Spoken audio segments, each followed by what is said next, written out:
It's unbelievable. This man actually invented a generator with a bearing and 2 syringes. He lit up light bulbs with these and even tried to make a second sun out of it. Is this a fool's errand? All I can say after seeing the end of the video is that this man is amazing. The man first purchased a bearing online, and due to limited funds, used bearings are much cheaper than new ones. Next, he traces the outline of the bearing on a board and draws the imaginary shape of the bracket with it in the center. A saw blade was used to cut out the bracket along the red line, and then the bearing was gently hammered into the groove of the bracket. The workmanship could be described as very fine. The next step was to make a shaft from bamboo that matched the bore of the bearing, and you can see that the shaft is completely handmade. Next, a rivet shape was machined. The man glued the bracket with the bearing to another board and mounted a small motor on the bearing in reverse. Because he wasn't using electricity to drive the motor, he wanted the motor to generate electricity in reverse to light a light bulb.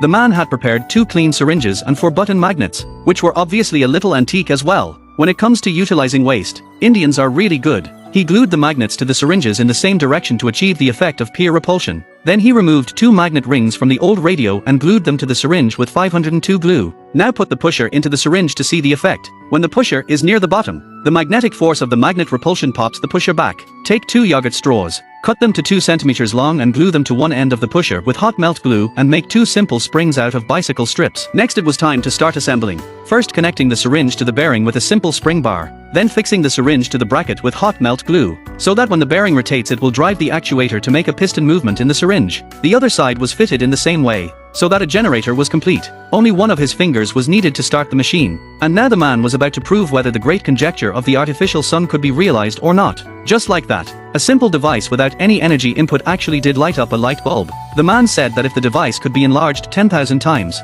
it could light up its city 24 hours a day, and if it was enlarged 1 billion times, it could create a second sun. What do you think about the little brother's great solar dream?